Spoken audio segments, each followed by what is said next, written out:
Welcome to the Real Fantasy Football Show. My name is Dan Heifetz, and I'm joined by Danny Kelly and Craig Horlbeck, and we're going over training camp news. 32 teams are in training camps. We're basically like drinking from 32 different fire hydrants right now. Just there's so much news, so much information, so much to go through. 82% of it is totally useless. 18% of it is like actually, oh wow, Christian McCaffrey's hurt, and we should have paid attention to that. So we're going to try to sift through everything going on, figure out what's important, what's not. And I want to just get right into it, starting with Justin Jefferson. One of 7 players to get a 99 overall in Madden this year, already injured.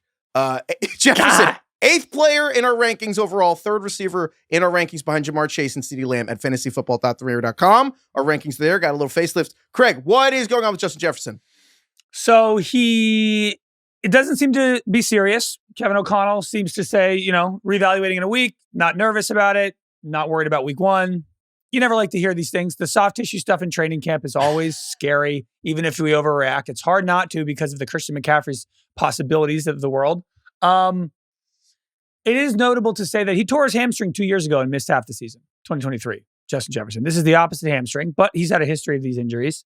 You guys have always been a little bit higher on Jefferson this offseason than I have. I have him just a tick lower. We have him as our 8th overall player, wide receiver 3. We have him behind just Jamar Chase and CeeDee Lamb. Right before kind of the next tier. He's at the top of that next tier. Nico Collins, Puka Nacua, Amon-Ra St. Brown, and Malik Neighbors. I don't think this is enough to change the rankings. However you previously felt about Justin Jefferson, I don't think this is enough to change that just yet. Do you agree? Yeah, I think you have to just kind of like wait and see if it bleeds into the preseason. If we're still talking about this in 2 or 3 weeks, then you start if it's to maybe August 20th and he still like hasn't practiced yet, then things start to change. But it's not August yet. We have some time. Reevaluating in a week. They think it's minor. Craig, I will say we will hit the panic button later on in the show for other players. I don't Sure. think you should do it for Justin Jefferson. Hamstrings for your star players, not what you want. No, I'll say that. Not what you want. What did we rebrand it? Because remember, it's like pull a hamstring sounds so it's a tear. whimsical. But pulled hamstring's a tear, so it's like you tore your leg. Yeah, if they called it a minor hamstring tear, he's dropping 5 spots. That's what it means. Is it bad that it's so stupid as that? I do think that actually changes how we look at it. Like, I pulled his hamstring. It's like, when Dak Prescott does it off the bone. I guess the question, though, overall, to your point, though, Craig, is maybe the injury doesn't matter, but basically, I think it just goes back to the Vikings overall as being one of the weirdest teams to evaluate for this season because basically they won 14 games and then swapped out their quarterback for a guy that's never played in the NFL. And JJ McCarthy's basically the only first-round quarterback to ever not play his rookie season at all. Didn't have that much experience at Michigan anyway, and kind of just not game managed because I think JJ McCarthy has talent, but wasn't like he was just throwing balls across the yard at Michigan when they went undefeated with just defense and a running game. So, I mean, DK, looking at this team, I mean, you're a draft expert for us and looking at everything you watched with JJ McCarthy in film before, everything you saw at the Vikings last year. Do you feel like Jefferson should be in this tier with Jamar Chase and CeeDee Lamb at the top? Or do you think he is just interchangeable with the Puka Nacua, Amon-Ra St. Brown, Nico Collins, where it's like, should Jefferson be closer to the 5th pick or like the 12th pick in a fantasy draft? I think probably the latter, honestly, at this point.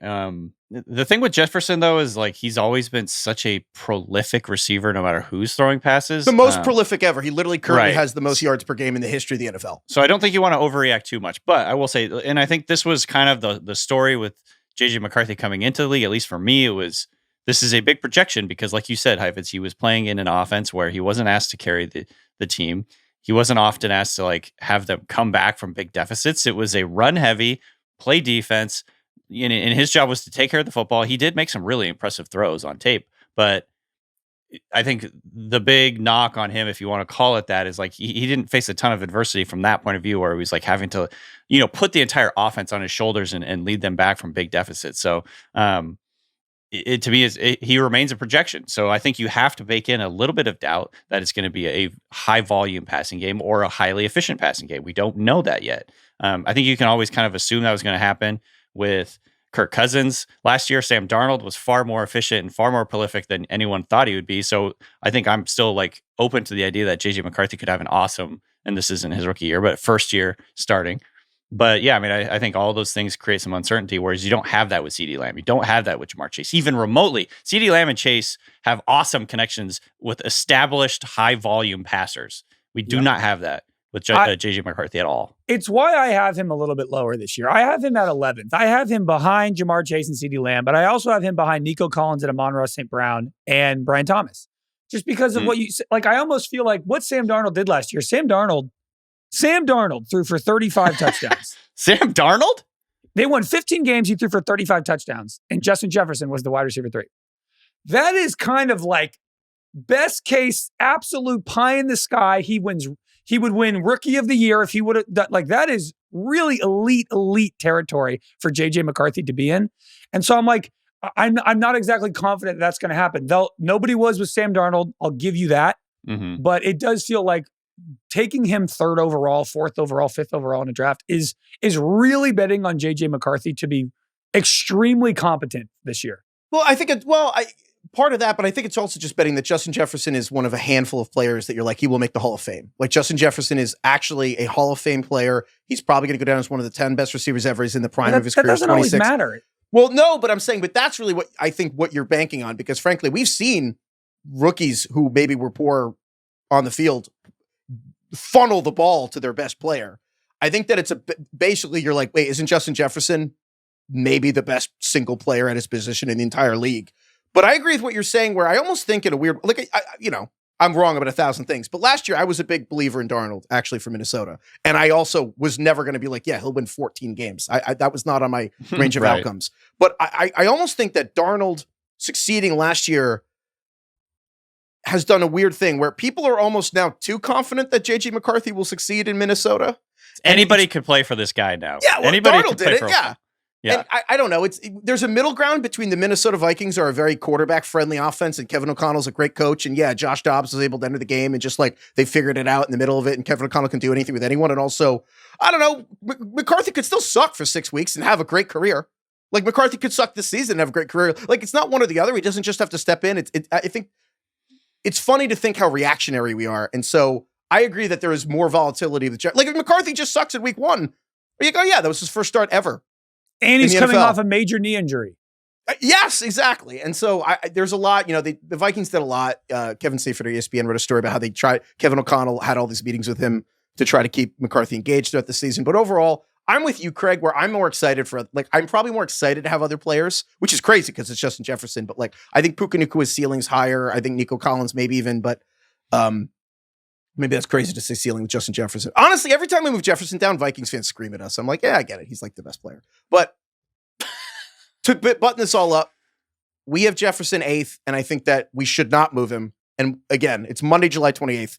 If he's not practicing by next Wednesday still, then we're like, okay, let's talk about it. But for the most part, I feel like he'll be back. It's hard to know what's going on with JJ McCarthy. We are really in the peak era of NFL training camp propaganda.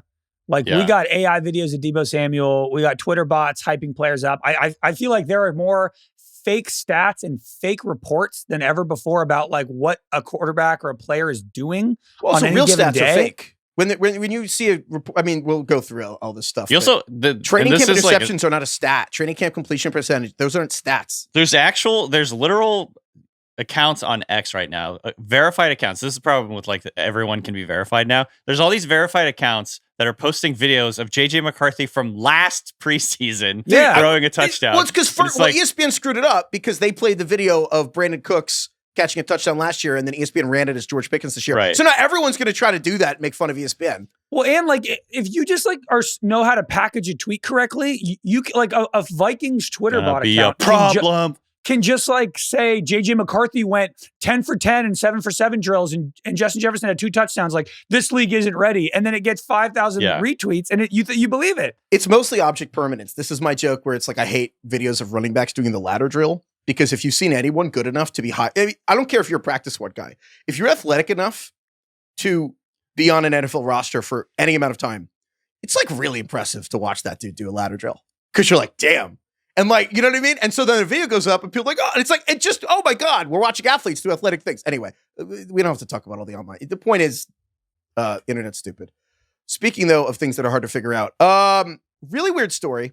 So the Raiders released Christian Wilkins, the defensive tackle who went to Clemson and was drafted by Miami and was, considered a very, very, very good defensive tackle, to the point where last year under different leadership, the Raiders signed Christian Wilkins to, was it $90 million guaranteed. I forget the exact number. Well, it was 5 years, 110 million total. Total, and okay. a lot of that was guaranteed. He's already been paid 1 year ago. 85 million, says Austin. A lot of it has already been paid as well. Like they've already paid him $50 million. And so 60 million guaranteed at signing. So over the weekend, the Raiders cut Christian Wilkins. They released him after signing him to this contract a year ago. DK, what? This was Friday night, I think we were texting about it. Is like right after, everybody decided. This is classic, bury the news at the very end of Friday night, right into the weekend. But my first thought when I heard this, I didn't know any of the details. None of this stuff had leaked out yet, and it's kind of happened over the weekend. But my first thought was like, oh yeah, this is Pete going in there, Pete Carroll going in there, making an example of a high-priced, high-profile veteran, and basically sending the message to the team that you're either with us or you're not with us. Basically, you're either in or out. You can't fucking have 1 foot in, 1 foot out. You can't kind of be on your own schedule, be on your own thing. Like Pete Carroll, he did this exact same thing when he showed up with the Seahawks. There's this famous story where Pete came in, and he likes to do this still, like where every practice is a little bit different. You want to keep everybody on your toes at all times. And he came in and he told all the people to get up, because everybody, like you do this in anything. Everybody kind of sits in the same seat every day at practice. And he told everybody get up and move seats and like sit by someone different. And this was Matt Hasselbeck was actually sharing this story on, I don't remember where, some show. And he was basically like, one guy didn't move seats, and like the next week that guy was gone. And he was like a high priced starter veteran. Yeah, I feel like Carroll's thing is, they're saying like get out of your comfort zone. Carroll doesn't want anyone to have a comfort zone. He's like, you should be able to live in the uncertainty of the moment, basically. He wants to create a competitive cauldron. That's what he says. And it's basically, cauldron's a great word. It's everybody making each other better with competition. Now, obviously, there's other things involved here. The injury is a big deal, obviously.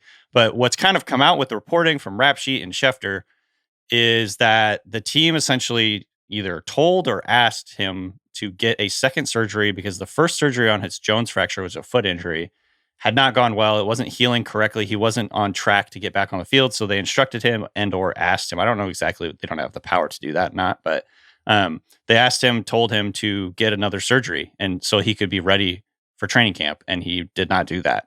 And so I guess like this was been going on back and forth, kind of a battle of wills, what have you. And he didn't get the surgery. He's not ready to play. Pete Carroll, after the fact, said basically we don't see a path to him playing at this point in 2025. So they went ahead and decided to release him. But I think to me, this is more, it's less so that he didn't do the surgery and that he's kind of like behind on schedule, and more so just like I said, this is a guy from the old regime, obviously a really highly paid veteran, and they're making an example of him to the other people on the team. You're either in or out. And because this is like just, classic peak psychological warfare with his players. Yeah. It's like sometimes you put a head on a spike. Right. And so, and he's, Wilkins has filed a grievance through the NFLPA, to get some of, because the Raiders are trying to like get some of his guaranteed money. They want the guaranteed money. Voided. That's why guaranteed money is not guaranteed in the NFL. Right. And so, there's like 60 million guaranteed at signing, but they're like certain things, like if they think you should get surgery and you don't, my guess with all of this, and that's all we're doing is guessing among many things with the story, is if the Raiders cut him, they probably think they're going to win the case. So they knew that he would file a medical grievance, and they just clearly think they have the documentation to win. Obviously, we don't know exactly what's going on with Christian Wilkins' foot, but and then the fact that there's even disagreement isn't ideal. But to your point, DK, like it's a totally new regime. There's like other things that have come out with this too. I don't even know if we need to go into it because it's like things that are happening just before we started recording. There's weird. I don't know what's going on. I don't know why Adam Schefter's talking about it on McAfee. I don't know. The whole thing's a little weird. Josina Anderson reported. Yes. Josina Anderson reported the other day that it was one particular incident with a teammate that was very weird or something like. I don't remember exactly the exact words she used, but that was sort of the straw that broke the camel's back. I think for the most part, though, this was probably more primarily related to butting heads with the team, not doing what they were asking him to do to get ready, and them setting an example. Less so than this, because Schefter reported that he went to kiss a teammate on the top of the head, and the teammate didn't like that. Yeah, there's a million things you can take from that. We're not going to dive into it, but I think it's more related to the injury and them butting heads with him over that. I think by the time this episode goes up, that story might even already be altered. But overall, that's not why you get rid of someone who is making $25 million a year, is because something like that. The reality is they didn't think he was going to contribute to the football team. It felt So- like Schefter was choosing his words very carefully. Yeah, it was. Don't get me started on that. That was strange. I don't know I what's think going on. the bottom line, though, no sacred cows. This is one of those things where he was a high profile, high priced, very good player. So- and Pete Carroll over the years with Seattle in particular developed a Gotta reputation. crack a couple eggs. Make an omelet. He developed a reputation of being How'd he pretty crack the eggs? ruthless for a player's coach. He's pretty ruthless with who he's cutting and who he's firing and things like that. So. How do you feel overall about the Raiders, though, DK? Because, I mean, if anything, Yeah. it doesn't make the Raiders defense better to get rid of Christian Wilkins. So now you're looking just overall. You have Geno Smith at quarterback. You have Brock Bowers at tight end. Geno Smith keeps saying he needs to get Brock Bowers the ball. Jacoby Myers receiver. Ashton Genty at running back. Like, this is suddenly one of the coolest teams. Our offense is the NFL. The offensive line is probably better than it's been perceived as because of the quarterbacking in the last couple of years. We have 2 Raiders in the top 15, which has certainly never happened since we've been doing this show. I don't know. What are the odds that Genty and Bowers were actually like lower on them than we should be? What if Genty and Bowers got to be one of the coolest skill player combinations we've seen lately. And I think I'm very excited about the Raiders. I think Geno Smith is a very good quarterback. He's a massive upgrade over anything they had last year, especially. And it's going to be a pretty concentrated offense. I know people are nervous that it's going to be run heavy and slow, which it will be probably. That's Pete Carroll's. So your anxieties thing. are correct. If that, yeah. But kind of like what we saw with, I'd say, the Chargers last year, I think the fears are a little bit out of control in terms of how slow and how run heavy it's going to be because you have an efficient quarterback. You have a far more efficient quarterback than we had last year. He's going to convert on third downs. He's going to unpack the slow thing. Slow is a Pete Carroll thing, but Chip Kelly is fast. This was, 15 years ago at this point. But Chip Kelly's whole thing was having a fast offense. So what happens when Chip Kelly's coaching for Pete Carroll? He had a very slow offense last year, and they won the national title for Ohio State. So I think that's why Pete Carroll was like, yeah, that's the one. That's the version I want you to run here in the NFL. I don't think Pete Carroll, based on everything we've seen over the years with the last 14 years with the Seahawks, he's not going to want to run a fast-paced offense. He cares too much about protecting his defense and protecting the football, frankly. So my guess is I feel very strongly they're going to be pretty slow on offense, which means they're going to use more of the play clock. They're going to run the ball.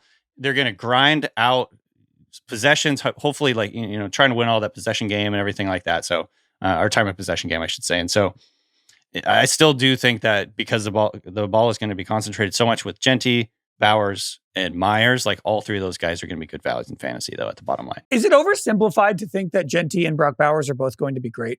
No, I think that's, definitely true. Like, I'm kind of just like, I don't know. There's a huge quarterback upgrade and a play calling upgrade, a coaching upgrade for Brock Bowers. You have Ashton Genty, who's like the most gifted college running back we've seen in a long time. There's very little other competition. I'm kind of just like, I don't know. Yeah. I feel like this is going to work. This is like, at least in fantasy. I feel like this is what happened with Bowers, where the Kyle Pitts catastrophe that happened scared us off of what we thought and knew Bowers would be. Like, Bowers was basically, he's a starter for the national title Georgia team, their most prolific player, like incredible athlete, breaking tackles, incredibly strong, great hands. Yeah, but remember that photo? But remember that time he was wearing the weird shirt? I forget what it was, like Auto Trader or something like that. He looked like a software engineer and everybody got scared. But so my bottom line is, the point is, he was like one of, if not the greatest tight end prospect of all time. And guess what? He was fucking awesome in his rookie year.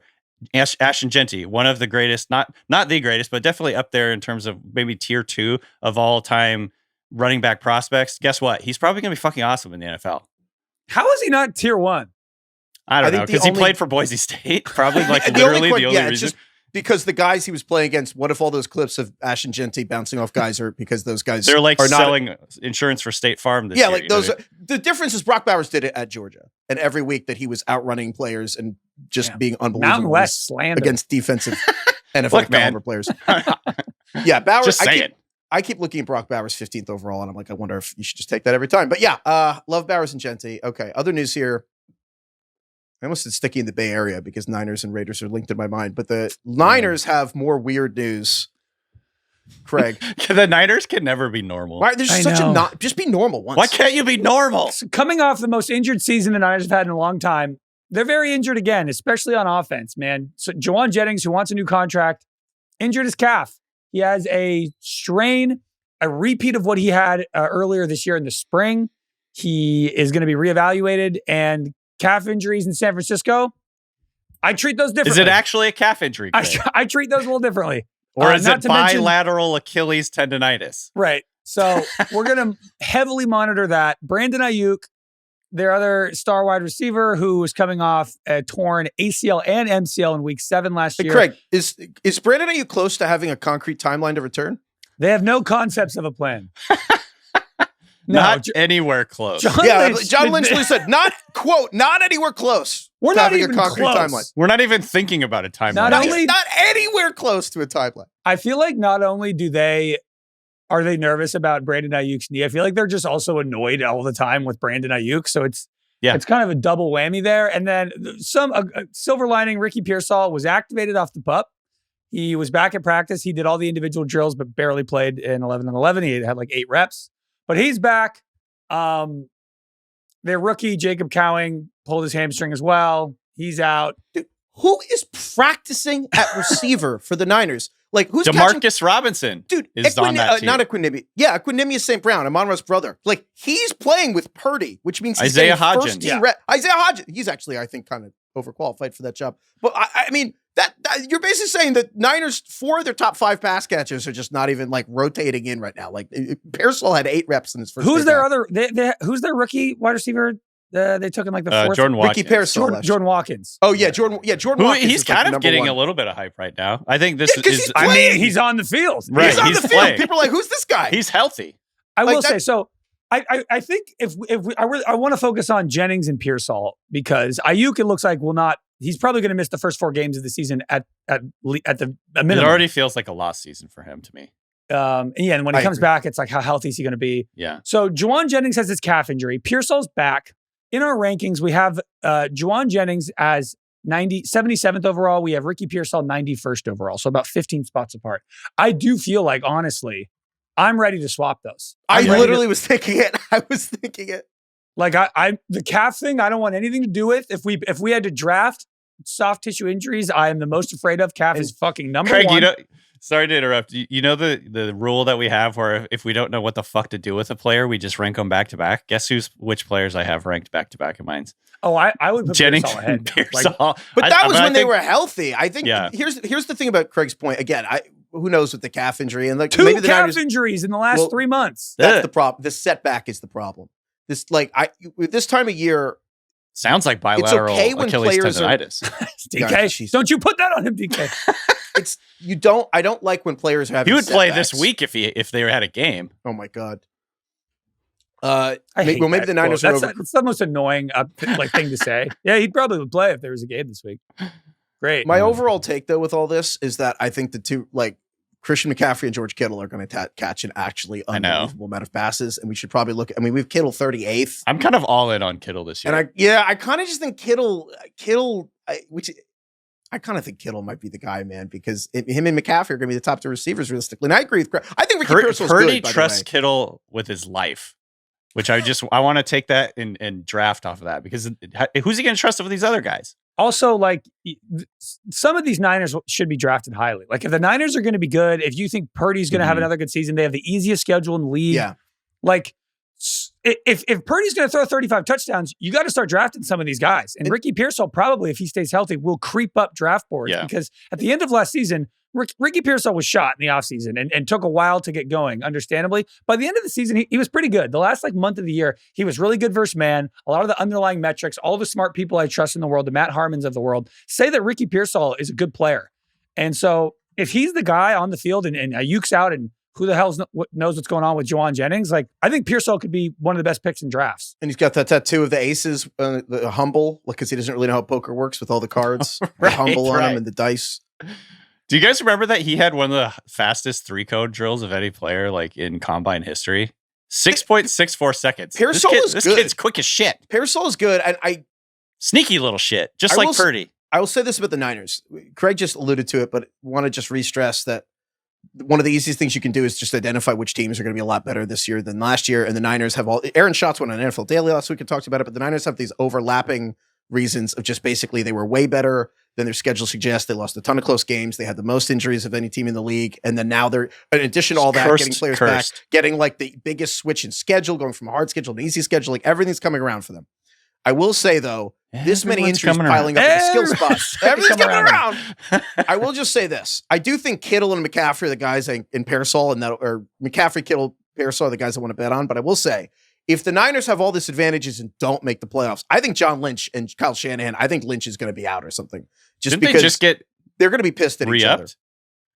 Yeah, but I think it's this. Well, that's true. Maybe I'm dramatic. I just think the sliding doors, if they each talked each other into a terrible decision, where I think John Lynch talked Kyle Shanahan into the Trey Lance trade, and then Kyle Shanahan talked John Lynch out of trading Brandon Ayuk. And then so now instead of having a first rounder or whatever the Steelers put on, they have Ayuk barely playing on this giant contract. And I'm just like, if the Niners don't actually make the playoffs or make a Super Bowl this season, it's crazy the margins on which the Niners have. Yeah.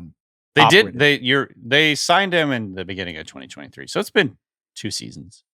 Yeah. So I think it might. Yeah. So he's probably close to getting an extension. So anyway, that's not the point. We'll see. But yeah, in our next rankings update, I think we should have Pearsall ahead of Jennings. I'm down to move Jennings down just because fundamentally having a calf setback the moment you get back on the field, like I'm officially within out. days. Is this can we make this like a new? Let's come up with rules like we're doing with like the tattoos thing. Like if you have a setback in the preseason, we're out. That was like the Cooper Kupp thing. DK, let me describe it like this. He went back on the field immediately.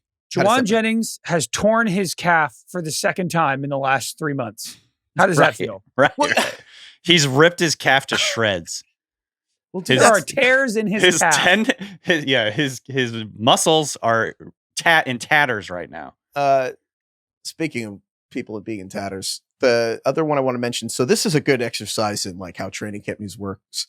But you probably got on Thursday. We're recording this Monday, July 28th. On Thursday, you probably saw somewhere that Jets quarterback Justin Fields carted to locker room, and then 20 minutes goes by really for a far toe injury. Yeah, it's a far walk from the locker room to the field. Turns out.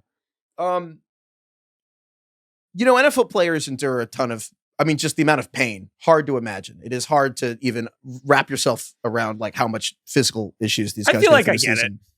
Having said that, I got to tell you, I think carted for a toe injury is a huge ick.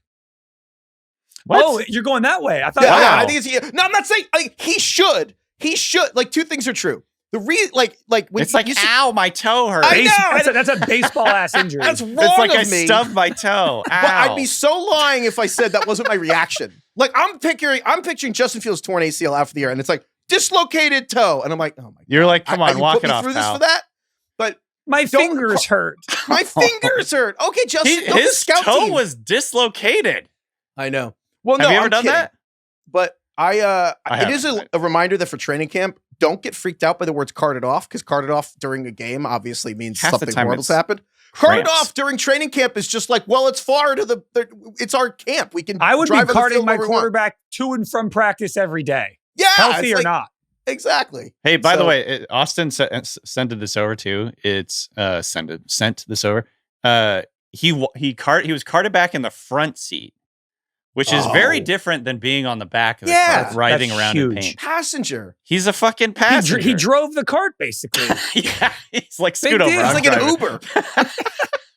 It's like Marshawn Lynch driving the injury cart around. So I think this is one of those where he wasn't carted off. He drove to the locker room. He was carted. He took the cart to the locker room. Training camp carted off isn't normal carted off. I will say though, it's not. I don't love the dislocated toe for someone who's like any other quarterback. I'd be like, I don't care. I don't love it for Fields, where the entire premise of we rank him as a top 100 player. Like the entire concept is that he's going to run in hopefully 1,000 yards. So I don't love that he's a dislocated toe. I read some tweets, Heifetz, and so therefore I feel like I'm pretty much up to date on the medical part of all this. Okay. Apparently, the only one you really need to worry about is the big toe.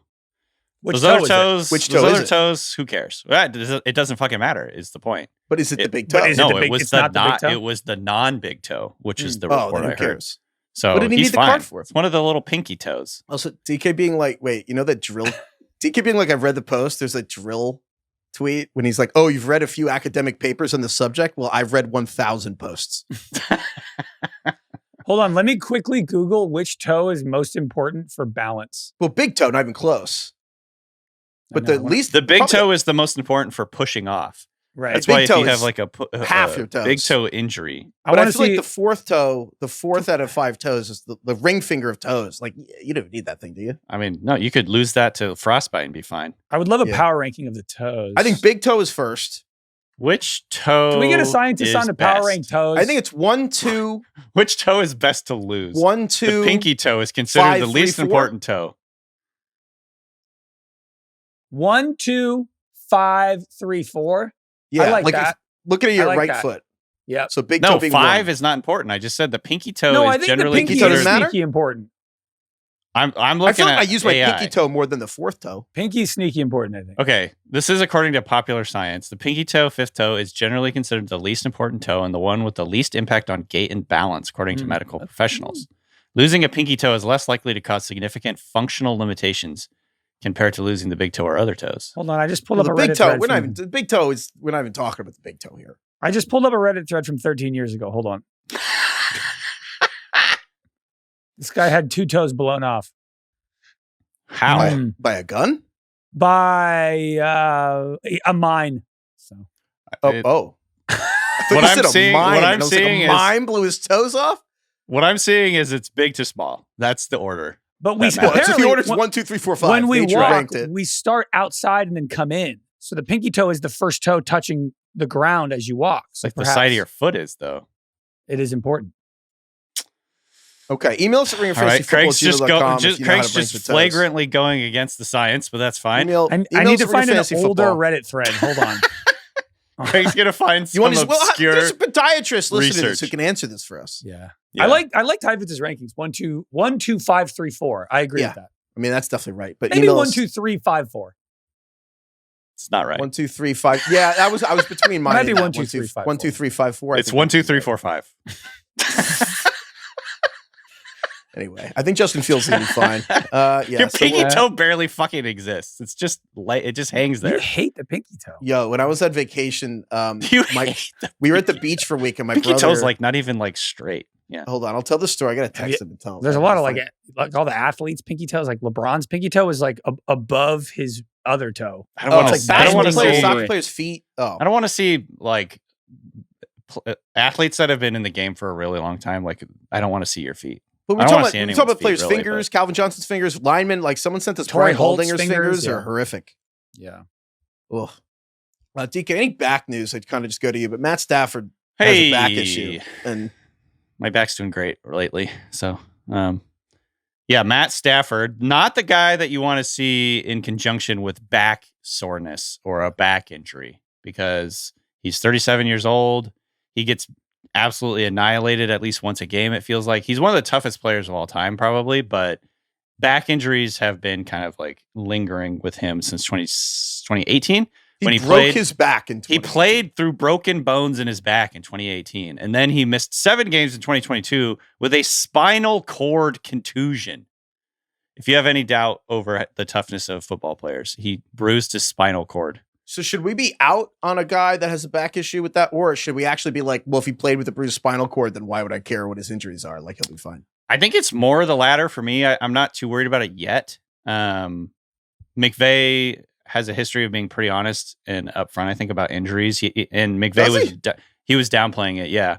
I'll have to double check that. I'm pretty sure the Coach Speak Index or whatever. Coach Speak Index is a great invention. They have McVay as Oh pretty yeah, reliable. he is trustworthy. Yeah. Shout out to the Coach Speak Index. If people don't know what it is, basically this guy Greg started basically just watching all the press conferences, tracking all their statements, and then whether they actually follow up. But in a way, there's a little meter, so you actually get to see who lies about injuries and stuff, and it is awesome. Like Dan Campbell's just honest about everything, and it actually matches the eye test. So Sean it's useful for this scenario, especially because what McVay is doing right now is kind of downplaying. It's like he's basically said it's nothing new. It's not like he had a setback. It's basically just his back. He's having some back soreness, so we're not going to push it. He's 17 years. This is his 17th season in the NFL. He doesn't need to be out there taking every single rep at training camp. I will say, like, the one thing that's maybe just a touch worrisome is he hasn't played with Devontae Adams before. So hopefully getting some reps with him. Those two are the types of players that I feel like could figure it out as the season starts. But right now, I'm not too worried about it. It's basically they're just kind of taking it easy on it. because of Stafford missing July time, right? You're right. However, I think like when you draft a guy like Jamar Chase, the only downside really is like the offensive line and Burrow being healthy, right? 2 of 5 Burrow seasons have ended because of injury, and he's missed half the season. So like that's always a concern. Puka Nacua and Matthew Stafford are both concerns in their own right. So it's like kind of like multiplied. Yeah. So I do think that the risk of the Stafford, you basically need both of them to work out the entire season for one of them to hit. You know what I mean? Yeah, they it's both like could be healthy like for a parlay. Yeah. So that it's a little worrisome. That's true. Yeah, I'm torn because on one hand, I think Puka could so easily be the number 1 receiver this year, and Devontae could also be top 8. Like they could do that together in the same season. And then look at Puka, and I'm like, well, the reason the Rams were able to get him so late is he fell in the 5th round in the draft in part because he had all these injuries in college. Yeah. Yeah. And then he's had a couple of things pop up already in his NFL career, and then also he as plays we pointed like out last year, like a maniac. Yeah, he just won't go down. Which I respect. Doesn't have a sense of self-preservation, kind of like early Josh Allen. So, but we're probably not. Another one we'll circle back on. But I think for now we'll leave Puka and Devontae where they are. I think also I want to move Devontae up. Leave him like 40th. I think that's too low. Someone we're definitely moving down. Texans running back Joe Mixon is out, quote, an extended period of time, end quote, with another quote, frustrating foot injury. So all things that you don't want to hear. This is like it's layered here. This frustrating foot injury. What was the other thing? Extended period of time. I don't. And the other one is he will be reevaluated closer to the season to determine his availability. Nope. Reevaluated closer to the season for a foot. Well, yeah, that's a 29-year-old running back who had an ankle injury last year and missed extended time. And this one I actually think we should seriously think about what to do here, because this is, I don't want to be over dramatic, but like, again, he's a 29-year-old running back with a foot injury being reevaluated like weeks and weeks now. So we're like, all right, well, we'll see. Not to mention he's missing time at the new left side of the offensive line, new system, all that stuff. The other reason I don't like this is another setback because Joe Mixon had a walking boot in mid-June, and then he switched to a brace. So he's out of the boot, but then starts on the non-football injury list, which means I don't know if there's disagreement how he got hurt or not, because sometimes they're wonky with the non-football injury list. But I don't like that he immediately now is hurt again, or whatever's. There are 1,000 things could be going on, whether something got worse, maybe they disagreed, I don't know, so he's not responding, but something is not going to plan. I don't like that. And so we had Mixon about 40th. Right behind Alvin Kamara. I think we got to move Mixon down somewhere between at least like a dozen spots behind Chuba Hubbard. And if you wanted to move Mixon down 40 spots, I wouldn't even argue with you, because at the end of the day, why would you risk one of your first 6 picks being a running back that has a foot? You know what I mean? It's like, your foot doesn't get better as the season goes on. So I don't know. I think we got to move Mixon way down, and then it's not clear who we necessarily should be moving up, because Nick Chubb, we have to move up a lot. I think suddenly Nick Chubb is maybe now someone we should have 120th, 130th at least. And then maybe even higher if Mixon's going to miss time. It's tough that the guy that you're going to try to get excited about because a 29-year-old running back is down with an injury is another 29-year-old running back who's coming back from like the most excruciating knee injury I've ever seen in my life. Yeah. So it's that Nick Chubb is the other guy there. Is there any chance it's one of these other guys that Dameon Pierce is also on the physically unable to perform list. And then you have Dameon Pierce, man, what the hell? And Dude, Woody Marks that is was a one of rookie my at all-time USC. misses. I thought that guy was awesome his rookie season.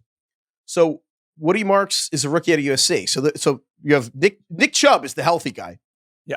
So this one I think we'll have to give it another week at training camp and kind of see who sorts out. But I have a hard time envisioning a healthy Nick Chubb not earning carries if Mixon's out. But I also Mixon comes back. We'll see what happens. But it's weird because I think people are bullish about the Texans, and yet this backfield might now be a stay away for me, or at least I want a cheap lottery ticket. I don't think I want to get involved with Mixon. I don't know what's going on here, but we'll have to see how this shakes out.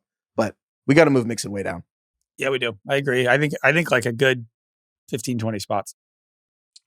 This is not huge for fantasy, but I do just think this is one of the biggest stories in the NFL, and I'm really going to be a caricature myself, but this is from ESPN. Travis Hunter is practicing both ways, and ESPN reports Jags are going to play Travis Hunter on offense and defense in Friday night scrimmage at their stadium. First time they'll do that in training camp. And head coach Liam Cohen said that, basically paraphrasing him, they're going to see how he plays offense, defense in the same scrimmage, whether they will alter his detailed practice schedule. They have his practices and meetings kind of mapped out for the entire month of August, and they want to see if they need to tweak it. And Liam Cohen said that'll be kind of not a defining moment, but an evaluation time for us, which, well, he says it's not a defining moment, but honestly, if Travis Hunter balls the fuck out, like, I think it's a defining moment. You know what I mean? So so this is Friday? This All is eyes the on that coming scrimmage. Friday. Yeah. I know you guys think I'm overly obsessed with this, but in a weird way, I think it's been underplayed that the number 2 pick in the draft might just play offense and defense this year. But they're going to try this week. And if it works out, I think it's going to be the coolest. I honestly think if it goes perfectly, which again, maybe it's not even a 10 out of 10 outcome, 8 out of 10, but I do think there's a chance Travis Hunter wins the offensive and rookie defensive rookie of the year this year. Like, I think that is on the table, and I want to see if that's the case. Flip side is maybe he pulls his hamstring and he's pretty skinny. I know. I would be careful about like doing victory laps after 1 or 2 weeks, though. After an announcement. I am excited. I'm not a victory lap.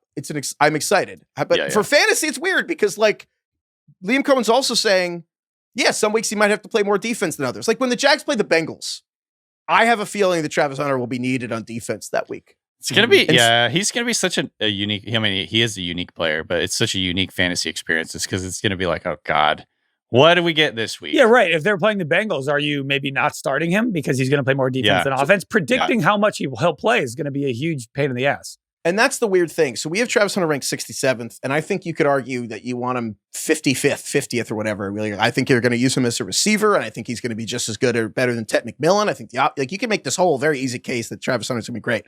I also think if you don't want to fucking take him at all, that's fine. You're like, I don't want to guess if my offensive player will be a defender this week. Like, maybe that's a terrible way to spend your time. So I get it. I like Travis Hunter a lot, but also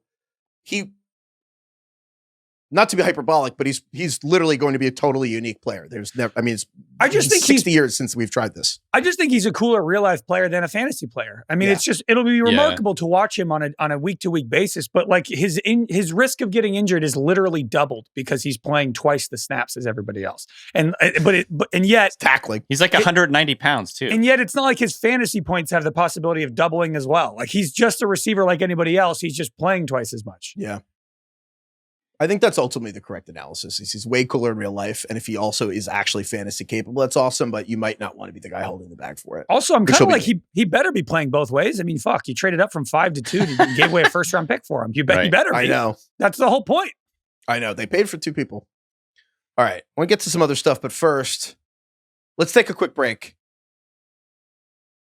This episode is brought to you by Yahoo Fantasy. Yahoo Fantasy is the best place to play fantasy football this season. Starting August 4th, Yahoo Fantasy is dropping 28 big new features over 28 days, giving you more ways to play, draft, and win. Stay tuned and get started by creating or joining a Yahoo Fantasy Football League today at yahoofantasy.com/theringer. All right, I want to get through a couple other things that weren't quite as big of a deal, but I do think were notable. Starting is one of those 28 Yahoo features the Kyle Pitts cam, so that we can know what's going on with Kyle Pitts every day because it started. The Kyle Pitts, year 5. Is it year 6? No, it's year 5 for Kyle Pitts, right? It is year 5. 4 seasons? Yeah. Yeah, his contract year for Kyle Pitts. The voodoo has begun once again. We are underway. There was I'm going to run through a few things that we've been seeing. There's a Michael Penix quote in a presser. He said, I got KP the ball a lot today. There's going to be a lot of that going forward. Everybody's very excited about that. Couple that with Lord. Darnell Mooney, the Falcons wide receiver, out for a couple weeks with a shoulder injury. There's kind of like people realizing every year people realize how young Kyle Pitts is. And there's usually there's this year the thing to say is like he's younger than Michael Penix, which he is. Well, that will always be true. 5th year. He's 3 months younger than Michael Penix. And also factoring in that, last year, I'm talking myself into Kyle Pitts, by the way. Last year, Kyle Pitts was getting drafted. I think Heifetz has said this before, but he was getting drafted around 60th and as the 7th tight end. This year, he's getting drafted, or he's being ranked around 150th and around the 18th tight end. Great. I'm just, and it's like, it's just exhaustion. People are tired of it. That's tired. When you go get it. And then to add on to it, the style of play that Michael Penix has is perhaps more conducive to Kyle Pitts' playing style. Vertical threat, a guy who pushes the ball down the field, not something Kirk Cousins did with his noodle arm, and not something the prior quarterbacks really did. So perhaps Michael Penix is actually the best fit to unlock Kyle Pitts, who is like 3 years now removed from his knee injury. I just need to see. I'm okay with you doing this again, Craig. Okay. I'm going to stand on the sidelines on this one because I don't want to let myself. Let me tell you that DK. I don't want to hurt. I don't want to get hurt again. DK. Yeah. What? Kyle Pitts is being drafted significantly behind guys like Dallas Goedert and Jake Ferguson, who are good, solid Jake Ferguson players. just got a huge new contract, by the way. Right. Good, solid players who are probably going to get you 4 catches for 50 yards every week. And you cross your fingers they get 7 touchdowns this year, right? Kyle Pitts. The ceiling is the roof. Yeah. I saw this meme the other day that was like, from Ocean's 11, it's like, does he make you laugh? And then Julie Roberts says, he doesn't make me cry. Doesn't make me cry. Such a good line. I'm like, you know what? Jake Ferguson, does he make me laugh? Nah, but he doesn't make me cry. There's another Ocean's 11 line that I thought of that also just reminds me of Kyle Pitts. When Clooney and Pitt are sitting at the bar and they're like, you want to do one more? You think we should do one more? We need one more. All right, we'll do one more. He's going back to the well. Kyle Pitts. Here's the thing. Here's what I was going to say. You think we should draft him again? I think. All right, we'll draft him again. Craig, here's all I want to see. I want to see proof positive that he's good at football. Well, but why do you need that? Because he's the cheapest. It's been 4 years. But here's the thing: it's the cheapest he's ever been. Like I'm just saying, he's going 140th. Like this is my Anthony Richardson argument. Heifetz, it's not about where you're drafting him. It's about my emotions. It's about how it feels to have to hit that button again after the betrayal, after taking him back. Would you go back to a restaurant that gave you food poisoning if the meal was free?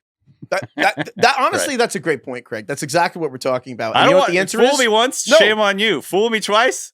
Craig's analogy is perfect. Shame on me. Fool me. Not going to fool me again. Yada, yada, whatever. You're not going to be fooling me again. Won't be fooling me again. It's like the people who got food poisoning at the restaurant are never going back there. But if you know someone who did, and you got a coupon, like, yo, what are the odds? Like, come on. And it just, so I think realistically, the people who are listening who've never had Kyle Pitts, just do it. The people who've had him, you've been burned. Like, I get it. You're mad we're even talking about it. But I'm like, he's ranked so low because he's outside the top 140. Like, these are players that you might cut before the season begins. Yeah, I mean, you're completely right. You're completely right. What I'm doing is I just don't want to be part of this anymore. Oh, I'm doing it. I'm doing it. I'm in. Yeah. So anyway, I'm doing it too. I'm going to take Kyle Pitts. Because the only thing worse that would be him being great and then someone else got him. I just want to see him be good. Like I want to see some routes where he looks like he's like beating guys. Okay, but then he's good, and then next year you have to draft him in the top 50 again. Yeah, and then the joke's on you. And then he sucks. This is the year. Yeah, Penix hasn't learned to not throw to him yet. This is his year. We could be that mistake. Yeah, it's exactly right. I'm telling you, Craig, I got to get a glimpse of these Warlocks before. I saw that video. draft button. Did you guys see the video of Pitts walking to practice and he was like all chipper and happy? That He's meant happy. something to me.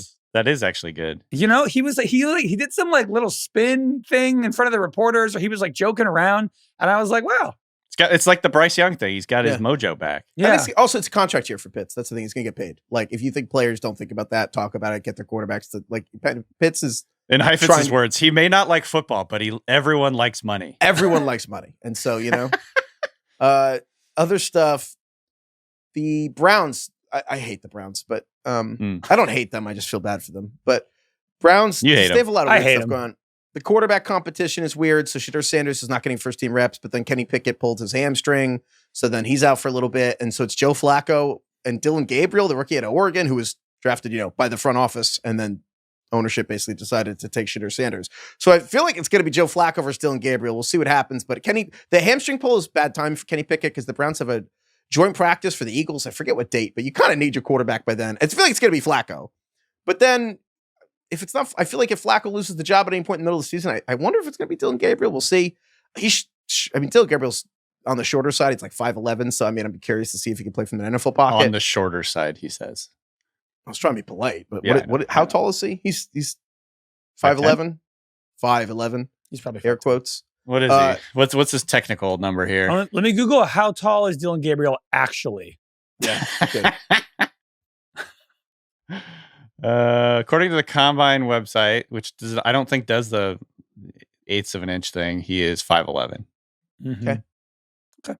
So, yeah, Browns, it's an ugly offense, but then also the running back thing's bizarre because Quinshaw Judkins, who they took very high in the second round, still has not signed his contract after the domestic violence and battery charge in Florida. And so if Judkins doesn't sign, I mean, never mind, we don't know what's going to happen there. We don't know if Judkins will be suspended or what's going to go on there. I mean, if Judkins doesn't sign soon, like eventually the rookie season just might be a wash because if you're starting to get 2-3 weeks in training camp and you're not even there, then like you're just not going to be part of the year. Like a rookie can't miss not just practices, but also all the meetings and stuff. Like he's just not going to be part of the season. It's really tough. Yeah. So aside from obviously we don't know what else is going on with the case and everything. So the Browns, you have Jerome Ford, who's the starter, but then he's not practicing because he has some undisclosed injury. So the person actually practicing as the Browns starting running back is Pierre Strong, who we don't even have ranked. And then Dylan Sampson, who was their other running back they drafted, who I love at Tennessee, and it's kind of like Kirkland for Tony Pollard. He's like rotating in. So I don't know what's going on. We got to move Jerome Ford up and we got to move Judkins down. Like I think Judkins has got. We might have to drop him like 50 spots because I actually think he's gone from maybe starting running back for the Browns to borderline like barely participating in the beginning of the NFL season. So I think Judkins has to drop 50 or 60 spots. I think we got to move Jerome Ford into like that. There's that tier now of like weird starter guys who could just straight up maybe be the starter. Javonte Williams and or Miles Sanders, depending on what goes on in Dallas, is now there with like Jerome Ford, is now there with Nick Chubb. Like there's weird pseudo maybe week one starters on decent offenses, but then there's the Browns where I think the offense could suck, but also Stefanski's moving back away from the Watson offense. I don't know. Overall, I still think the vibes in Cleveland are horrific, and I kind of don't want these players, but we do have to move them around. Yeah, Jerome Ford is about to be the ugliest flex player in fantasy history this year, who's just going to like get you 11 points a week, and nobody will ever think about him once. Yes. Bingo. Don't really want him. Other stuff. I have a couple other things, but I will just say Jahmyr Gibbs his number 0. I don't think we discussed this. Jahmyr Gibbs' number this season 0. Yeah. What was it? 26. He was 26. And I like the number 0. Anymore. I think you have to have a certain amount of swag to wear it or it doesn't work, but Jahmyr Gibbs has more than enough. Gibbs has plenty of like DeAndre Swift doing it was a mistake. Right. Yeah. I agree. I'm into it. 0's cool if you can pull it off. I want to move him up. Should we? Should we rank him 0? That'd be good. Other stuff. I have a log report here of just random offensive line news because DK's quote I always mess it up. Who's the person with the joke about log trucks? Brian Regan. There's a joke, and I'll just explain the joke rather than try and say the joke. Great. Sick. I love that. There he goes. I saw 2 log trucks pass each other on the highway the other day, and I thought to myself, well, if they need logs, and if they need logs, simple phone call would have saved a lot of trouble. So what you're saying, all offensive linemen are logs? Well, you said kickers are logs, and I kind of kickers are logs. They're all fucking replaceable. Who cares? Yeah, when linemen sign, like John Runyon Jr. signs from the Packers to the Giants and everything, everyone's like, "Oh, cool." Some guy goes undrafted, signs with whatever team, and all of a sudden he's the best fucking kicker in the NFL for a year. And then the next year he becomes a head case and he sucks. And then some other guy becomes the best kicker in the NFL. It is funny though, Heifetz. It's like if teams just change offensive linemen, it's just like positive news. Like if they just get new offensive linemen, it's like anyone they but this guy. Offensive line. New is just better. No one checks. Yeah, the new offensive line effect is great PR. So it's even worth doing the Dolphins. Should we just move on? Move on from log. I feel like we explained it. I'm exhausted now. Yeah, sure. Fun. Unless it's about Storm Duck. Well, yeah, actually, I was going to mention the line. Yeah, actually, it was. The Dolphins are the worst quarterbacks. Here's my boyfriend, Storm Duck. Artie Burns tore his ACL, and so Storm Duck. He's going to start for this team. Dolphins are going to have a guy named Duck starting for them at cornerback. Dad, I met a great guy out last night. He's super nice. He treats me well. He really loves me. He's got a really good job, makes a lot of money, and I'm excited for you to meet him. Awesome. What's his name? What's his name? Well, his last name is Duck. Okay. You don't choose your last name. What is his first name? Well, it's Storm. Storm Duck. Storm Duck. You can't just say Storm. It has to be Storm Duck. Do his teammates call him Storm? I don't want to make fun of him because it's a cool name. It's Like it's great. It is a cool name. It's a brand. Hey, you know what's the best is his middle name is Chandler. No way. Yeah.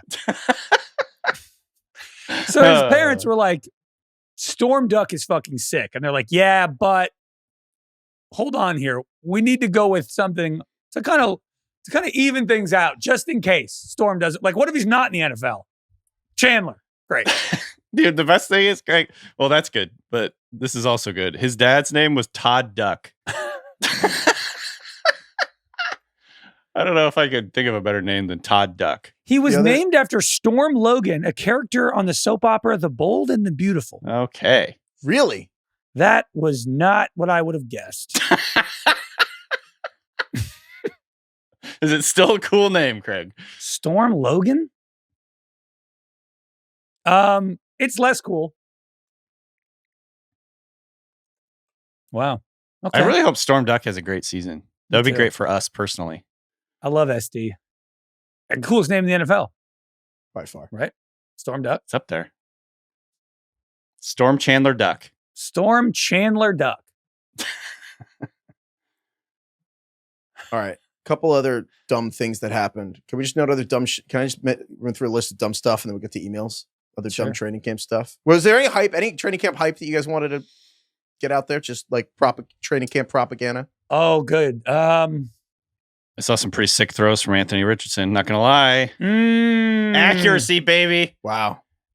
Accuracy. He's showing it. There was one play where he was drifting to his left, threw across his body, hit Alec Pierce on a play. Couldn't see anything else that's happening. You know how like the social media teams for the teams like zoom in really far because they don't want anybody to be able to see like what the schemes are or anything like that. There's no it's defenders. Like, it just like follows the ball in the air. This guy's gonna be a problem. That's a good one. I'm all in. Yeah. I love it. I love training camp season. Most importantly, Daniel Jones has not been impressive. I think is the funny part. I think Anthony Richardson winning the competition by default would be the funniest possible thing this could happen. I feel like there's been some good PR with Rodgers in the locker room. Will Howard loves him. Said that you can't judge a book by its cover. He wanted to go in with an open mind. Says he loves Rodgers. What the fuck is he going to say? He has to spend all day with backup Aaron Rodgers quarterback, all Craig. year. He didn't have to go into a soliloquy about how cool he was. He could have been like, did. yeah, it's been great to play with the legend. 100% he does. What's he going to say? Will Aaron Howard, Rodgers isn't a guy that needs his ego stroked. Sixth round pick, Will Howard. They're going to ask him, hey, Will, have you enjoyed being around Aaron Rodgers? And Will Howard's like, yep. Well, he could have been like, yeah, it's great. He's a legend. I'm so happy to be learning from him. Like, it's been wonderful being with him. But instead, he went into a detailed account of what his relationship has been like with him. Just saying. If Aaron Rodgers couldn't impress Will Howard, then he shouldn't be playing in the NFL. Did he say what they were talking about? Oh, no, he didn't. Well, Aaron Rodgers talked to Kyle Brandt over the weekend. I saw that. Yeah, I thought that was also a good response. You know what Rodgers is good at? He's good at like quickly learning the history about the team he's on. Like he kind of quickly went back into the history of the Steelers, and it really played well. He knows what he's doing. Yeah, I mean, he's on the path. Yeah, it's.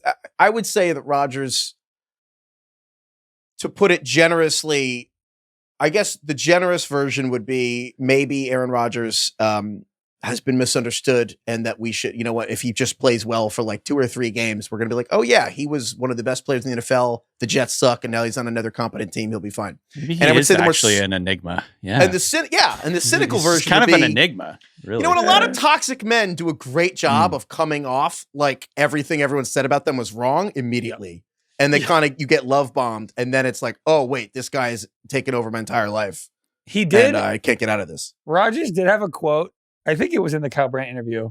I apologize if it's not, where he was like, people have these preconceived notions of me based on Twitter and my documentary and the things you're seeing online. And I was like, wait. And my weekly appearance on the Pat McAfee show. Well, I was like, you made the documentary. Like, the one that's your you documentary. Skipped camp to make the one you filmed.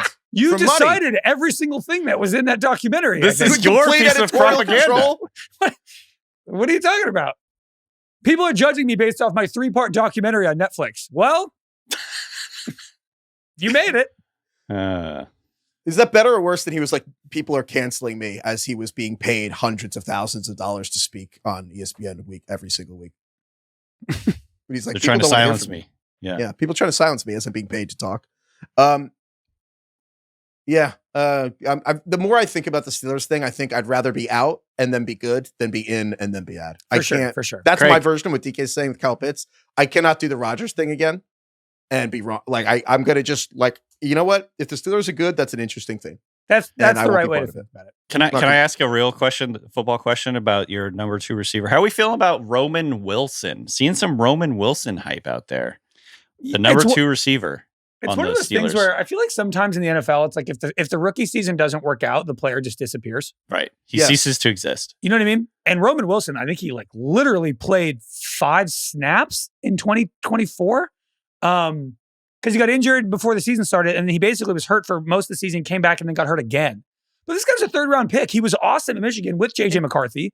I'm rooting for him. He has a great story, too, the backstory with him. Heifetz, you talked to him about this. Yeah, so I talked to Roman Wilson at the Senior Bowl. So it's really cool. So yeah, you guys mentioned 3rd-round pick at Michigan. Roman Wilson's interesting. We're at the Senior Bowl, and the Senior Bowl is in some ways overrated, but in some ways like a really good showcase. And every year you kind of can the cream of the crop does rise, and you do see in padded practices like there's a weirdly good hit rate of people in the stands just looking there, be like, he's an NFL player and it being right. Yeah, so receivers, last year's especially, game, I think. Yes.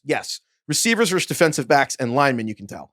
And so there was very clearly who the best defensive back was. It was Quinyon Mitchell, who ended up being the Eagles and one of the best cornerbacks in the NFL already. Yeah. The receiver, clearly best receiver, was Roman Wilson. And they went head to head. And it was one of them, like, end of practice, like, best guy rep, like, everyone's around him in a circle, and, like, it was awesome.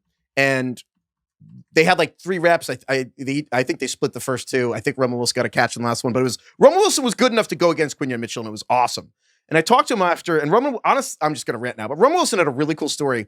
He commuted by plane to high school. Like, he he's from Hawaii, and he went to high school on a different island to have better access to like a better team, better education, everything. So, but his dad worked for an airline, so he could fly for free Monday to Friday, be with a different family. And he would have to, every morning he would fly, but it was standby, so he'd have to get there at 5 a.m. Great. Like, he literally had to get in a plane like every day to fly to a different island. But he said something to me I never hear players say, which was, I wasn't very good at running routes or catching footballs. And I just had to work to get better. But he's like, I actually naturally was not very good at it. And he became a good route runner. So he's very easy person to root for. Very cool story. Yeah. I know I'm ranting right now, but I do just want to point out, I think the Steelers in Washington are anti-teams. Where Jaden Daniels is really young, so you think Washington's young, they're the oldest team in the league. I think the Steelers, because Rodgers is old, you think they're old? Because they have Watt and Hayward. The Steelers offense is actually kind of young. Oh, I mean, yeah. The receivers outside. I mean, DK Metcalf is their oldest receiver at 27, base pretty much. You have Calvin Austin, you have Roman Wilson. I mean, their whole offensive line is super young. They have Caleb Williams, a rookie running back. Yeah. So it's Caleb Johnson, the rookie running, and then Broderick Jones at left tackle, which we'll see if he sits there. Zach Frazier's one of the best centers. Troy Fautana, we'll see, he had a knee injury, but so I think the Steelers, if Rodgers is good, like it is younger than you think team. Their offensive line is all, except for Isaac Somalo, it's guys within the last 2 years in the drafts. Yeah. So they could take a bigger leap than you think. So that is to me the argument for Pittsburgh. It's not necessarily Rodgers. There's a lot of players that could all get better really quickly. Okay. All right. I want to talk about something that concerned me. Did you guys see the video of Malik Neighbors from Bleacher Report trying to figure out how long a yard is? I did. Unfortunately, I did. I did not see this. Okay. I'm pulling it up now. Craig, why? It's like with a tape. They hand Malik Neighbors a tape measure and they ask him to close his eyes and roll out how long he thinks a yard is on the tape measure. And I think he gets to 5 inches. 7 inches. 7 inches. The funny thing is, this is like a take on like the social media meme where they ask a girl to pull out a thing of how long their boyfriend is or what have you. So This is a little sexual. So I think Malik Neighbors thinks his penis is a yard long.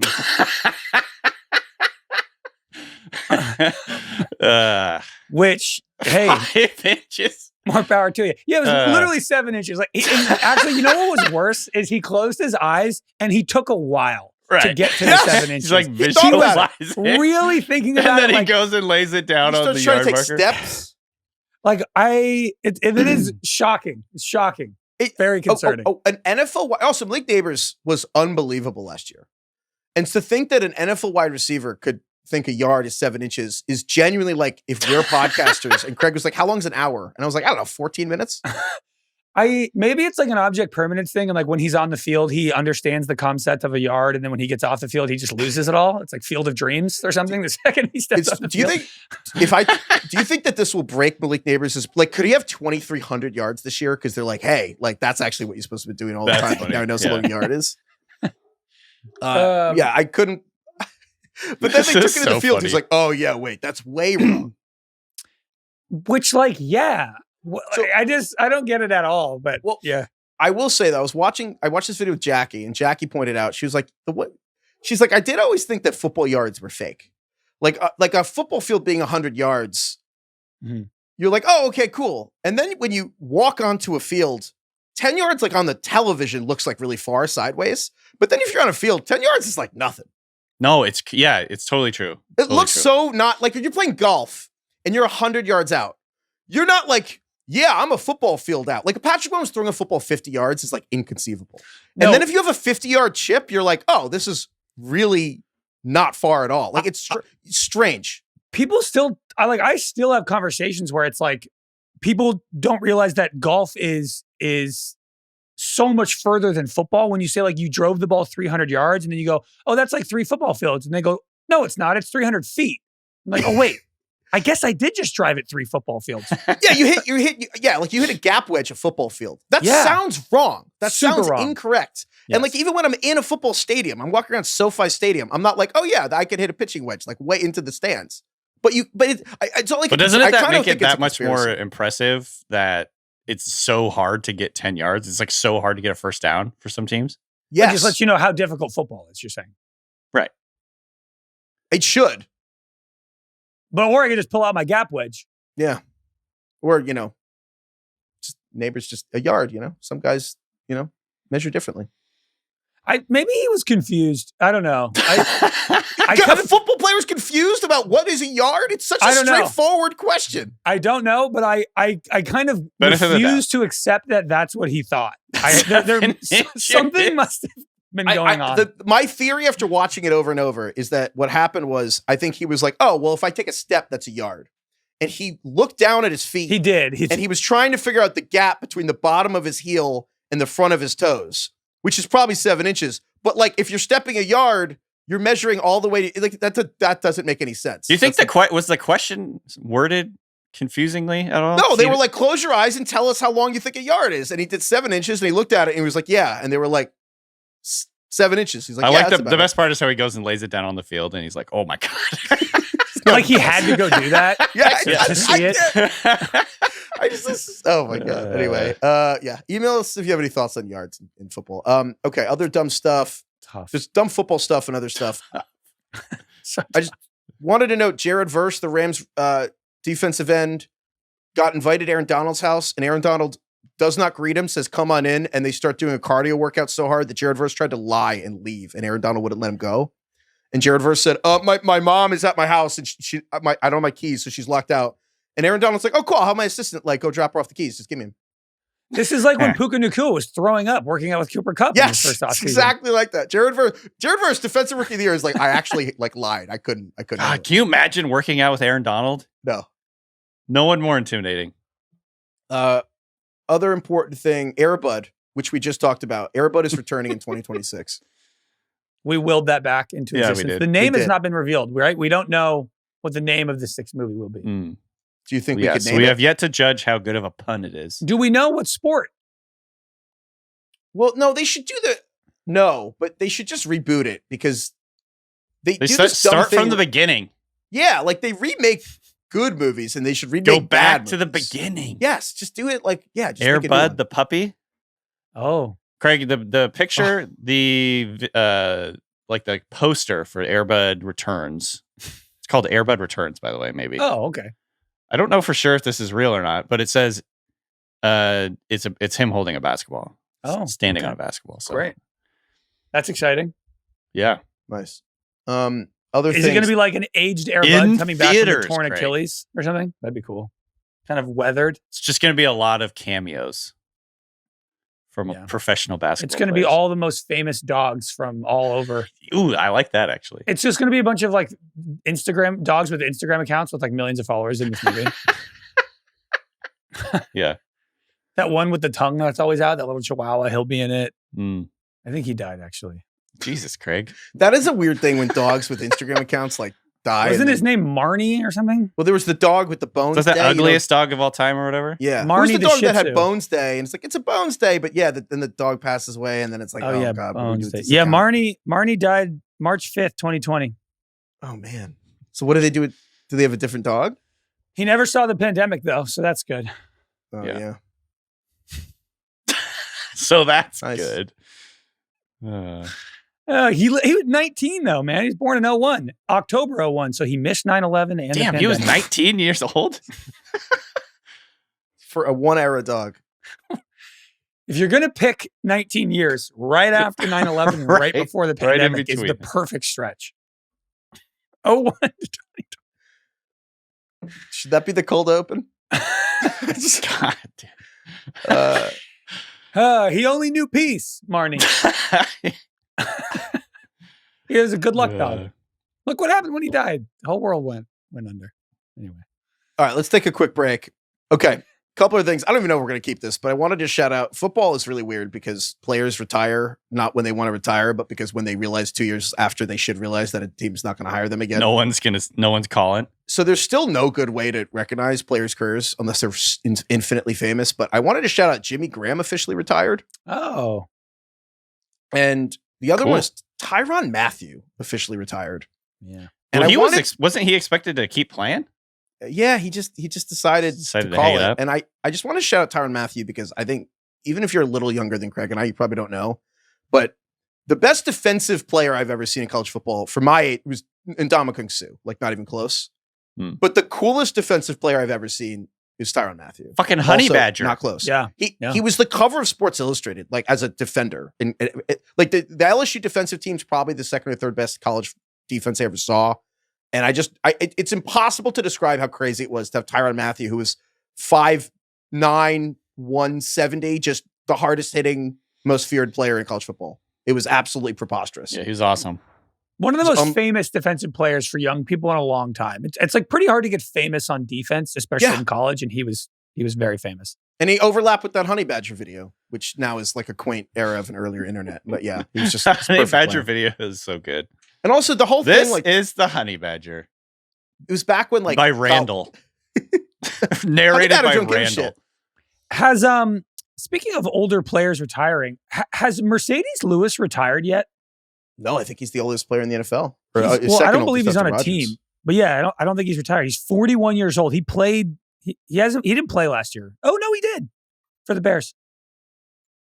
Yeah, he was Impressive. He's like vet. Yeah, we'll see. Mercedes Lewis is pretty sick. Okay. Email other random retirements if I missed any. We have some emails here if you guys want, Hold on, real quick. please. Can we talk about the name of the Packers CEO? I actually was wondering. I have that in, and we're going so long. Yeah. I So the saw Packers' I saw new this in CEO front is of you. named Ed Policy. This is What? Arrested Development Yeah. name. Ed, Ed Policy. Policy is the CEO of the Packers. So literally, Mr. Policy runs the Packers. Mr. Policy. Mr. Policy. I love that so Ed much. Policy is the CEO of the Packers. Ed Policy. He was I don't know why that's so funny. Ed Policy's father. Mr. Policy was the president of the Niners under Bill Walsh. Well, above Bill Walsh, I guess technically. And Mr. Policy's son, Ed, was the commissioner of the Arena Football League, 2012 to 18, and the Packers CEO. But yeah, Mr. Manager. Mr. Policy. Ed Policy. Ed Policy running the Packers. Oh my god. Well, while we're on another dumb story, this is insanely random. Maybe we cut this. Did you say they had to alter the route to the Tour de France to cull diseased cows? Oh god. It's an outbreak of nodular dermatitis, and so they had to cut 20 miles off the leg of one of the legs of the Tour de France. Crazy. Wait, why? Because there's a avoid the cows? cattle disease.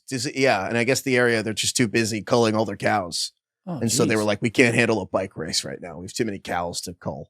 That reminds me of when I said that George was more athletic than Secretariat, I had people tagging me in this video of a horse that like got onto a bike, like into a bike race and like won the stage. I don't know if it's real or not, but I was like, okay, that's a pretty Sounds like super This horse AI, just but yeah. ran onto the road. Definitely sounds fake, but yeah. Really awesome. Hold on, I'm gonna look it up. 'Cause Now I'm looking like, wait, actually, what are other things like that? Like, you know how all the kids now don't believe Wilt Chamberlain scored 100 points in a game? What are other videos we watched growing up that our kids are gonna be like, that's AI, you're wrong? We're like, no, it was like 20 years before AI, and they just won't believe us. Randy Johnson killing the bird. Maybe? Oh my God. that's that was crazy. Yeah. I don't know. It looks like it might be real. A horse ran onto a course in France. beat a motorcycle in a race. It like saw the horse, it saw the bikes going by, jumped over a gate. Were they motorcycles or bicycles? No, bicycles. Oh. And then it's just fucking running. It just felt like running. How fast do horses run? I looked this up when I was talking about Secretariat. I think he ran like 35 miles an hour. Wow. It's not as fast as I thought. 37? Actually. It's still pretty fast, but Yeah, but a person can run like 26. okay, hold on. That's got to be wrong. Like Usain Bolt can run. How Not like fast me, but like can Usain a Bolt can run like horse 26. NFL players hit 22, 23 every 44 season. miles an hour is according to how fast can a horse run. How fast can you go on a bike? Like the fastest bicyclist in the world. How fast is he going? And a bike. I'm not going to lie. If Usain Bolt can run 25 miles an hour, I thought on a bike you would be able to beat. Professional cyclists can sprint at speeds of 40 to 50 in flat ground and even faster on descents. You get going about 20 miles an hour on a bike. That feels pretty fast. You said 40 to 50? Yeah, or even faster on descents. That feels really fast on flat ground. 50 miles an hour? Speeds can exceed 60 miles an hour with some records reaching over 100. France, though. 100 miles an hour on a bike? I'm not talking about hunt. Well, that Don't want to get the death wobbles there. Probably downhill. It's tough. Jesus. Okay. Happy Gilmore. People, we did the Happy Gilmore quotes episode, and I asked for people to email us in if there was any quotes we had that we missed, these super obvious ones. The best one someone sent in was from Chase, and Chase is right. Chase nailed something. Seabone. What's up, Chase? The Happy Gilmore scene where Shooter's complaining to Doug, about Happy ruining the game. And he was like, that is the Packers and Roger Goodell complaining about the tush push. Oh, so good. It's like the That's tush great. push is the fat naked I'm bikers. starting to come around a little bit myself. Well, I'm not, Doug. This man is ruining golf. And This you play could is even ruining add in football. the cutaway when Shooter's trying to do the Happy Yeah, Gilmore drive the himself. It's run like up. Jordan Love trying to do the push and falling. Gotta Russell kick Wilson. him off the tour. It's like he's not breaking any rules until he does. It's a disgrace to the game. He's not breaking any rules. Saw two big fat bikers having sex off of 17. How am I supposed to chip? Which, by the way, we are reserving our thoughts on Happy Gilmore 2. I have seen it. The Dannies have not. Once they watch it, we will discuss. We're giving people runway to watch the movie. It's only been out. Yeah, 4 watch days. the movie. Okay. So the other Ed one, policy. the other head policy. The other ones people threw out. Ian. Ian. Threw out one- Eyebone. Yikes. We haven't heard that yet. Eyebone. I don't Yeah. like that one. I'm not into it. That's bad. I think that's what Malik Neighbors said was 7 and 7. Ian. inches What are nicknames that for Ian?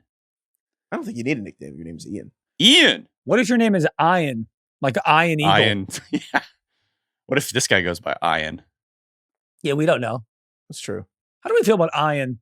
What is that about? I just kind of assumed it was like Irish or something, but I guess I don't actually know. Was Ian Ziering Ian Ziering? You remember Ian Ziering? Ian Ziering? Yeah. Ian Ziering's name is pronounced Ian. And it was like I remember this being like a thing back in the day. He had to correct everybody who ever talked to him. Actually, it's Ian. Ian. It's like a Rob McElhenney just changed the It's Always Sunny guy just changed his name to Rob Mac. And he was asked why. He's like, honestly, you know how many people I have to spell my name out to? And I'm like, I'm just tired of it. Yeah. Okay, but I have a qualm with that. Like, why not? Why do you have to officially change your name? Actors don't know. unofficially change their names all the time. I Just go by Rob actually Mack. was wondering the same thing, Craig, where I'm like, I just say go by Rob Mac. Why are you spelling it? I don't know. He just changed his name to Rob Mac legally. And I'm like, I don't know. It's kind of late. It's almost like he did it for just so he could say he did it. But like plenty of, I don't know, Jonah Hill's name is Jonah Feldstein. That doesn't mean he doesn't have to legally change his name Is to it Jonah really? Hill. Yeah, Beanie Feldstein, his sister. That's a great change. Yeah, his middle name is Hill. But I don't know, Tom Cruise. He didn't legally change it to Tom Cruise, I don't think. Was it Maybe. Tom Matt? What is it? Mapother. Mapother. That's Yeah, that was a good Another change. miss. We should do it. We should change some NFL players' names. Like, you know, we should Robert do a Woods. draft of famous people who changed their name that needed to the most. Like people that wouldn't be famous if their name was the original name. Cruz is a good one. And then like Brian Thomas. What's Thomas Vin needs a Diesel's name again? It's like Mark. Mark Sinclair. Is that right? Yeah. Mark Sinclair. I can double check, but I'm pretty sure. Oh, that's great. Like, there's no way that Mark Sinclair is in Fast and Furious. No. There's just not. Vin Diesel. Okay, last Happy Gilmore thing. Clinton emailed in and just basically said, how do we talk about hockey player fighting on a golf course the whole time and not mention the actual golf video that was everywhere like a few weeks ago where the hockey player beat the shit out of the guy? That was a similar throw too. It was very, like, literally that was a real life Happy Gilmore thing. You could convince me that whole thing was Happy Gilmore SpawnCon in retrospect. I know. I was I actually was questioning whether it was real or not. Is it bad? I don't know what you're talking about. Yes, you do. It was the fight on the golf course where the guy's like, you're not a tough guy. And the guy who actually looks a lot like TK's friend Jackson Bevins is just screaming like, oh, like, and then they get in a, you have to have seen this. Canadian man gets destroyed by former NHL player Nick Tarnowski. Yes. I have not seen an an actual NHL player got in a fight player. on a course. You watch that. You have to. This was everywhere. I have not seen this. Well, then we have the thrill of you getting to watch this for the first time live on the show. Are they he keeps getting back up? So were these guys in opposite groups? Basically, yeah, the opposite groups. And this guy was with his friend, and they were like blackout drunk or on something else on the tee box. And I guess they were taking like 20 minutes, like they could barely walk. So they're this group's just waiting and asking to play through, and they like won't let them. And so eventually they're like, just get off the course, like let us through or whatever. And the guy tries to fight him, and the guy he tries to fight was an NHL player. So the guy's holding the lake. So the guy's holding the other people up was the NHL player. The NHL player was no. The NHL player is like, "Can we please pass you?" Like drunk blackout morons. And he was like trying not to like he wasn't trying to. No, they were. The NHL player was not trying to get in a fight. The other guy, you know, sometimes like large. Obviously, most people don't want to fight a really big person, but every now and then, people actually try to test big people. Right. And like this guy saw a big person and was like, "I'll fight you," and the guy was like, "You don't want to fight me." He like chucked him. Yeah, it was like Happy Gilmore. It was unbelievable. He just threw him out the club. Yeah. This guy is a unit. Yeah, Nick, you don't know how big he is either in the beginning of the video, which is, I can't believe you haven't seen this. Oh my God, he's screaming enough. This is literally Bob Barker versus Happy Gilmore. Now you've had enough. Oh, no? Wow, he is launching this man. Yeah. He like he keeps throws getting him. up, though. You got to give it to this guy. He keeps getting up. He staggers to his feet. He's got a lot of heart, this guy. He does. Holy shit. No, I haven't seen that. Yeah. And then he like released an apology video. And I was like, man, I did he? Hid. Yeah. I don't know, guy. He's like, sorry, I was super drunk. Yeah. You got to, the golf course isn't quite like getting into an argument with somebody like on the road, like road rage, but people get testy on the golf course. Yeah. You got golf clubs. You have a whole bag of weapons. It's true.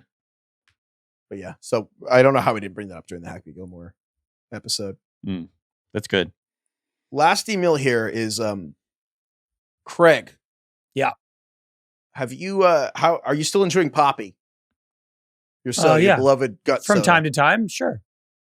Okay, cool. So people emailed this in. I apologize. I forgot who sent me this. Jeff. Jeff. I'm reading from Good Morning Is it America. J-Bone or G-Bone? J-Bone. No, J.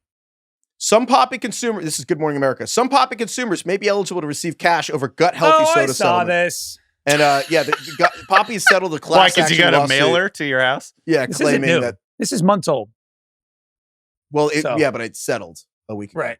Like Did it was you- filed did you last get year, your but it take? settled. Because they were claiming that it was like quote unquote healthy, and it's like you can't say that. They were claiming? The whole point is that the drink is healthier than a can of regular Yeah, soda. you know, that is what they settled over. Because This is like vitamin C or whatever the whatever is like that thing, the little thing you drop into your water or whatever, and it's like gives you electrolytes, and that was like claiming to like make you not get sick. Oh, like liquid IV or something? Yeah. Yeah. Look, I will say when Poppy sold to Pepsi for like $2 billion, I was upset because I would not be surprised if like a year from now, all of their drinks taste even better magically. And there's a few more ingredients mixed in and that's the way they go. So I still think they're very tasty and a lovely treat every once in a while. Just just can't mention quote for a healthy gut. You're not allowed to mention that Your anymore. gut biome. Yeah. For again, I was not drinking them because I thought they were healthy. Like, I don't think they were liquid broccoli. Let's check the tape on that. Much healthier than a soda. Check the tape. This is exactly what I said. They were much healthier than a soda, and they tasted exactly the same, or very close to it, in my opinion. I thought you said something about your gut biome, but it's okay. Well, they have like prebiotics. Good Right. for your gut. Right. That's what it was. Yeah. But you know what? People have all their information. I feel like you guys have some weird high horse you're on about me trying to like eat healthy, and I don't really get it. Like, Heifetz, like, come down to our level, Craig. I'm Eat like shit. What are you trying to say? Like, I should just drink Diet Coke? You too good for us? What the fuck are you saying? Like, I don't know why you're upset. I just want you to get paid for this class action lawsuit. I just want you to get money. I don't know what the issue is here. Not everyone love money. Why am I being attacked for my beliefs? Like, DK just texted us over the weekend, like, I had 3 beers and I'm feeling great. I'm like, hey, DK, beers aren't good for you. I hope you know that. No, I texted you. That's not what I said. I said I texted you and I've had 3 beers and I can't feel it. So you were right. I was saying you were right about the whole 4 beers thing. I made you feel bad. I met an alcoholic. I met a guy at a bar on Saturday who said that you two were lightweights and that my 4 beer kind of level made sense. Yeah. So that's what I was trying to confirm. All right. Okay. Just like to make fun of your Californianess. That's all. Yeah, me too. It's not. It has nothing to do with you. I live in paradise. What can I say? Nothing bad has happened in LA this year. Oh God. Name one thing. Rank the toes. Yeah, rank things. All right. Thank you, TK. Thank you, Craig. Thank you, Carlos. Thank you, Kai. Thank you, Austin. Thank you, everyone, for listening. Thank you. Email us at ringyourfantasyfootball@gmail.com. If you have any interest ranking toes or, actual questions about fantasy football or actual questions about the NFL, because it's actually training camp now, so we'll take those too. But also, if you're any kind of foot doctor, I guess we don't want people who are just into feet, but you can, Sure. keep your toe rankings separate. But I do Have want you guys- medical rankings of toes from doctors. Speaking of podiatrists, I won't explain the joke because it's literally a 10-minute joke, but the Norm Macdonald podiatrist flea The moth moth? joke is one of the best so jokes good. of all time. Look it Google up. that and watch it. One of the best jokes ever. It's like 4.5 minutes. So it's like So the it says entire late Doc. night segment It's with so. Conan.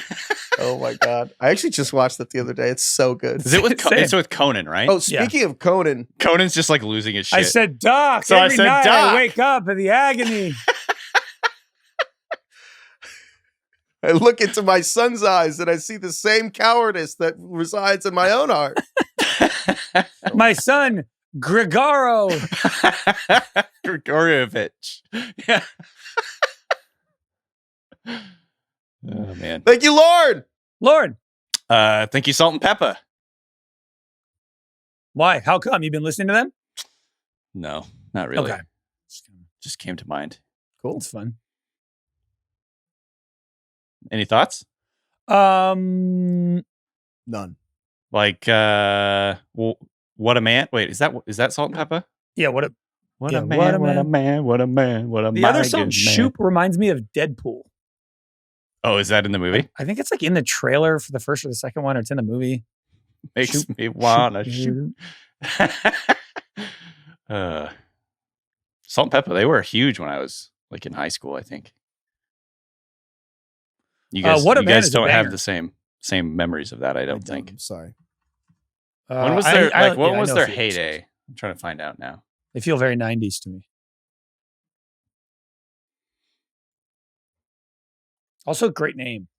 Salt and Pepper. It's a good name. They started 93 to 96. Yeah. Very Necessary. Yeah. It was a huge album for them. 97 through 2004, Brand New and Hiatus. Mm. Yeah, so they were like 90s.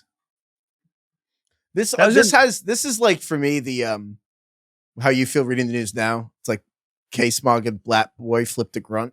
Yeah. Like reading this Wikipedia, it's like Salt and Pepper had completed their breakaway from Azor and then were distributed by Polygram Records. And I'm like, I don't know what any of those things are. Yeah. All I know is they were huge. DK was playing him in his dorm room in the 90s. I wasn't in college in the 90s, Craig. When did you graduate college? I graduated college in 2005. Okay. So very close. Wow. Kind of. So you went to college in 01. Yeah. So right after graduate- 9/11. Right when Yeah, Marnie I was graduated born. high school right before 9/11. Interesting. So you can remember. Yeah. Interesting. Great. I'll note that. It's not interesting. Goodbye, everyone.